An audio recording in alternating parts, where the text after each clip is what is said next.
Hey everyone, welcome back to my channel. I'm Theresa. This is Lost My Thread. Today I'm going to be sharing with you everything I made in the month of July.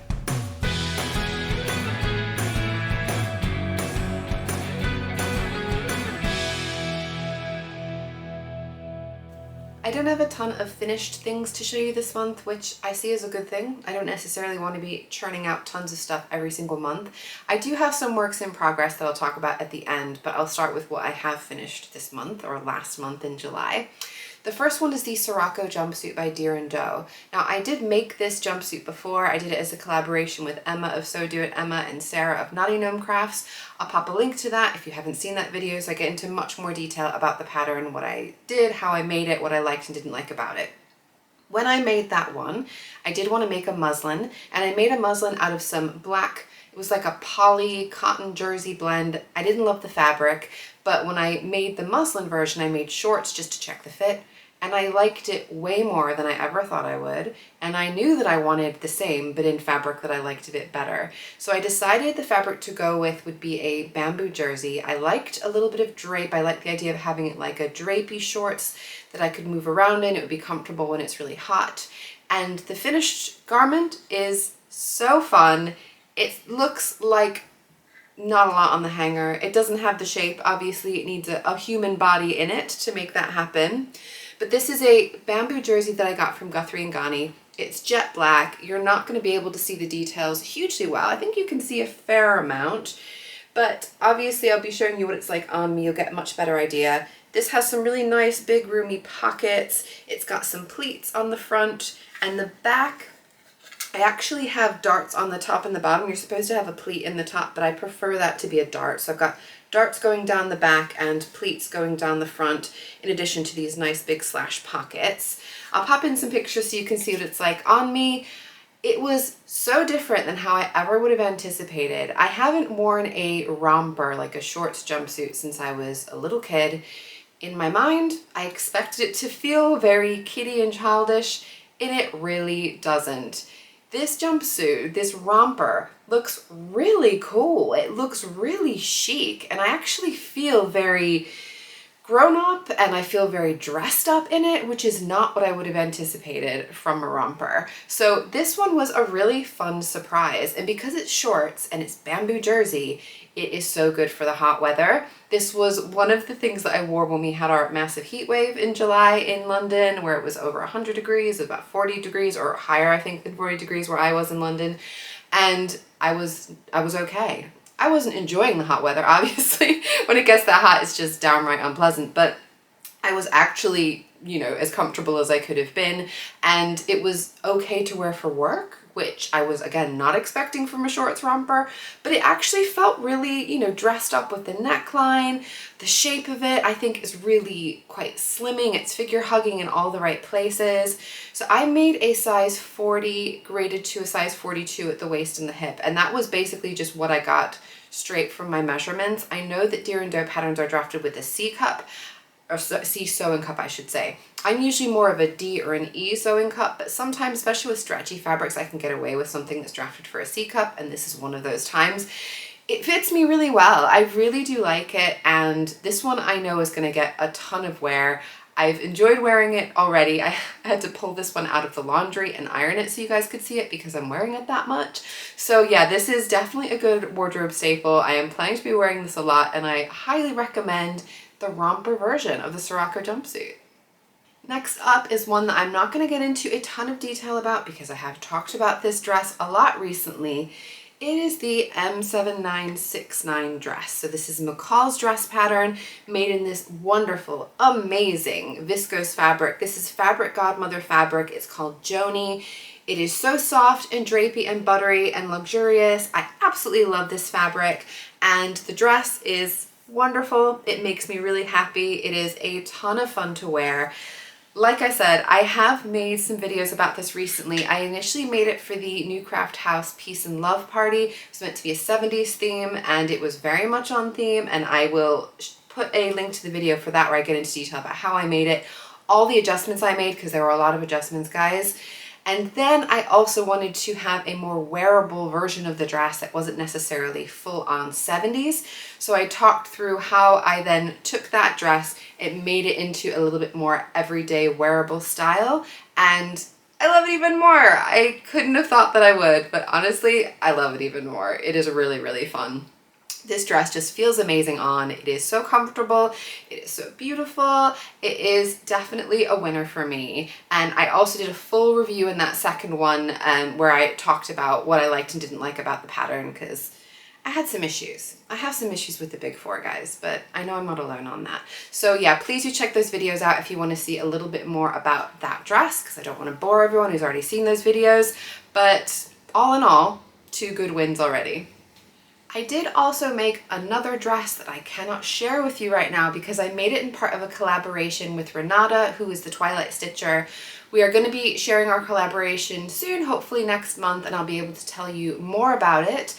But I love the fabric, I love the pattern, they paired together really well, and I think you guys are going to really enjoy hearing about that. So the collaboration video will be out soon, and I will mention it in my August makes video, even though I made it in July, but that's one that I can't reveal until we have the big reveal day coming up soon, so stay tuned for that.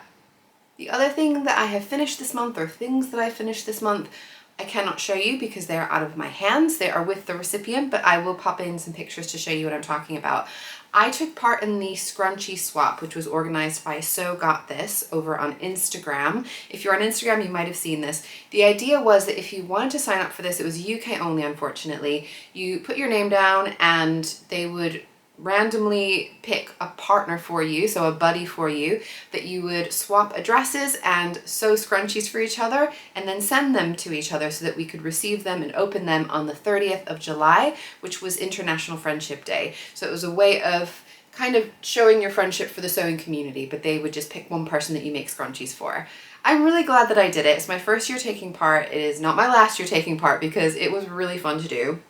The buddy that I got was Jess, who is jessb.crafts over on Instagram. Always fun to make a new sewing friend, so that was really cool. We've been having chats before and after as well.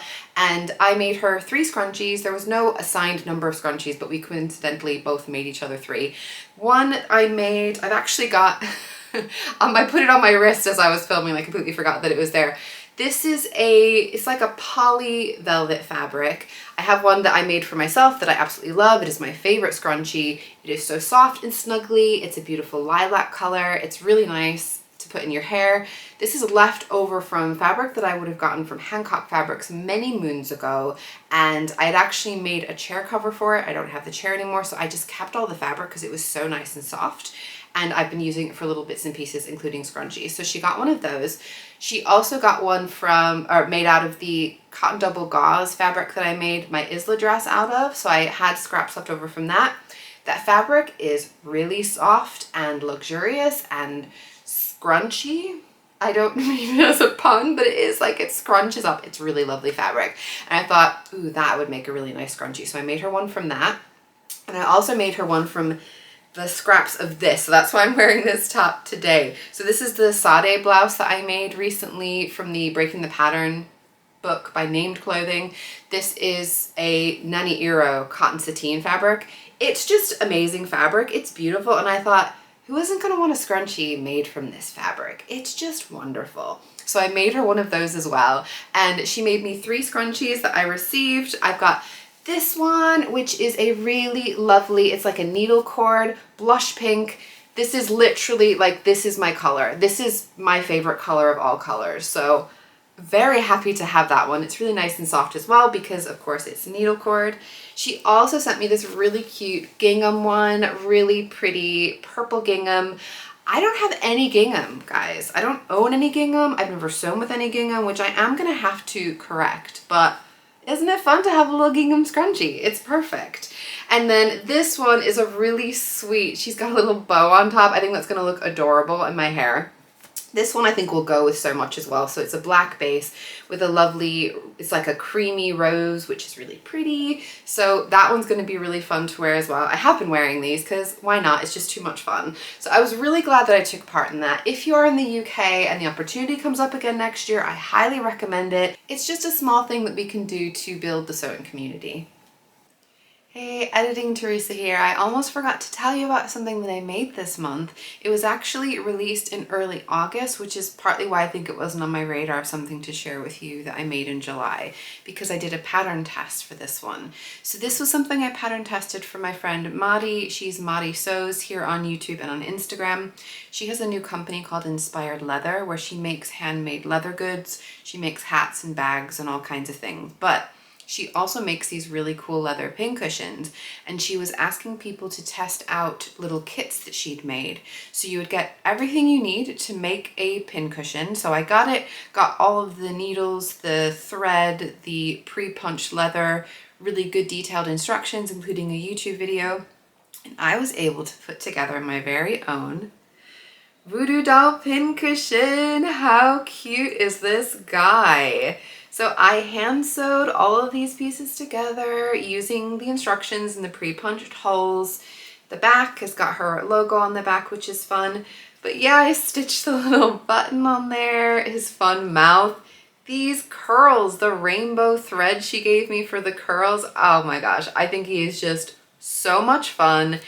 This was such a satisfying project, I have to say. She hasn't asked me to share it or anything like that, but it's not something I've done before, hand sewing with leather, and it was just such a fun project. I felt like my plan was I'm gonna do this to test it out and I'll get a pincushion out of it. What does that hurt? And I thought I'll just work on it gradually over a week or so, but once I started, it was so satisfying, all the bits coming together. It was seriously addicting, and I just basically pushed through the whole thing, and I think it was in 2 days. My fingers were very sore. And I definitely had some like peeling skin, calluses starting to form. Not very nice situation, but he's so worth it. I'm really proud of this little guy. He's so much fun, and he's going to brighten up my sewing space. She does also have little Pac-Man ghost pincushions, which are super cute as well. So I will pop a link down below if you are interested to try and make your own. I really did have a lot of fun making this guy, I have to say. So check it out if you're interested.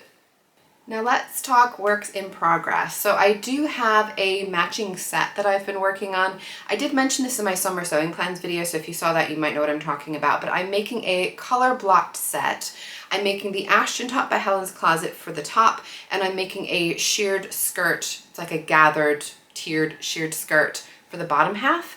I've got a very sketchy sketch that I did for myself just to help myself figure out how I wanted to do the color blocking. I did end up having to change the length of these pieces. It's gonna be more of a midi than a maxi just because of fabric restrictions. I only had 1.6 meters of each of these fabrics, which I thought would be fine, but I think I was being overly optimistic, especially because the bottom tier of the skirt is gonna be quite full. So what I've done, I've got a fair amount of it done, so it's just here behind me, ready to be worked on. So I have serged everything I could serge. I have sewn together, or I've done the stay stitching along the neckline. I've sewn together, I think this is the back, yeah. The back, you can see these are the two colors. This is a cotton double gauze fabric that I got from Sew Me Sunshine. I think it's just way fun. The color combo are both super cool together. And I am partway through the bodice. I've sewn together the sections of the skirt that need to gather together, so they're like a loop now, and I need to add the gathering stitches and then attach them. Obviously need to do the shearing as well.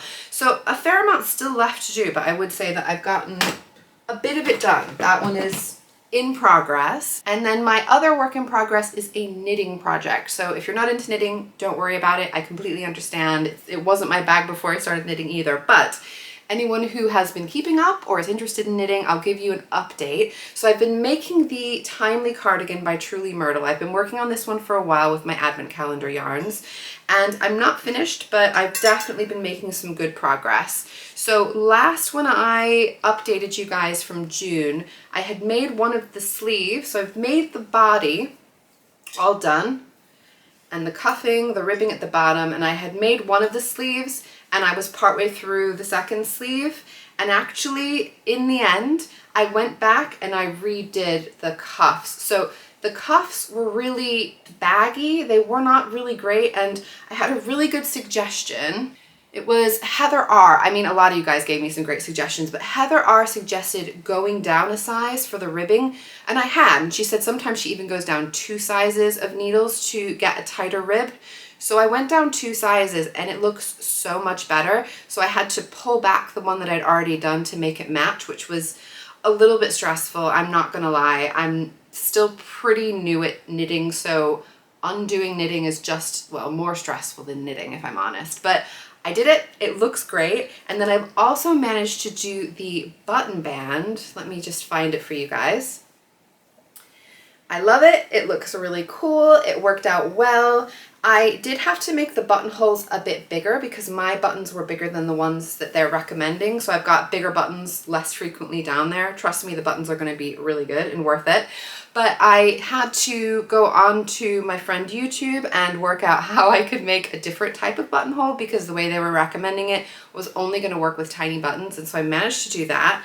I have also started the other side, so where the buttons are gonna attach. I've picked up my stitches and I've done 1 row of stitching.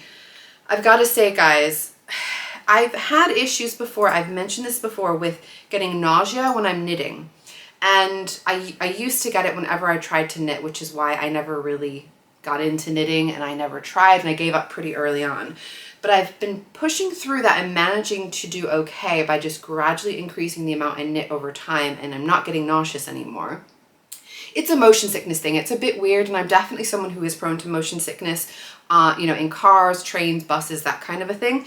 And I think there is something to do with like concentrating and the loops of the needles going around and looking really closely at something, because in general, I can knit quite a lot now without getting nauseous. But I do find that when I'm doing something new or something a bit different, something I need to really concentrate on, it gets worse. And so I had been picking up the stitches on the second side, which was more awkward because it was the side that I had actually woven in all of the ends of the yarns when I was changing color. So it was a bit more bulky, a bit harder to see where I was supposed to be picking up the stitches. I got about 3/4 of the way through. Well, I got probably about halfway through and I started feeling pretty nauseous. And I thought, well, I'm halfway, I bet I could finish it. I bet I could just get all the way through. And I pushed myself to about 3/4 of the way through until I felt really nauseous. And I tell you, it did not go away for the rest of the day. I was feeling rough for the whole rest of the day. So I've learned my lesson. I'm not gonna push it. When I start to feel a little bit funny, I'm pausing and I can always come back to it. But now that I'm just onto the knitting, I'm not picking those awkward stitches up again, I'm okay and I can knit that a little bit faster. There is going to be a neckband and that will be the last bit apart from sewing on the buttons. So I'm pretty close. So I do expect to get that done this month coming, and that is going to be really, really cool and a huge achievement because it's been something I've been working on for quite a few months now. And that is it, guys. That is everything that I've been working on in the month of July. I do have quite a lot planned for the month of August, and we'll see how it goes, see how much I managed to get done. I hope it was fun to get an update from me. Give me an update for you, particularly if you've been doing any sewing for hot weather. I'd be interested to hear any patterns that have been working for you. I definitely have been loving my Sirocco jumpsuit, the shorts. No thigh rubbing going on because it's shorts. Yes, really definitely a go-to for me, but I would love to hear what you guys have been making or sewing, or if it's just been too hot to sew. I totally get that as well. I can definitely relate. That may be a factor in why I didn't pump out quite so much this month. I will hope to see you guys again soon. Make sure you subscribe to my channel down below if you're not already subscribed. Give me a like if you did enjoy my videos today, and I will see you all soon. Bye!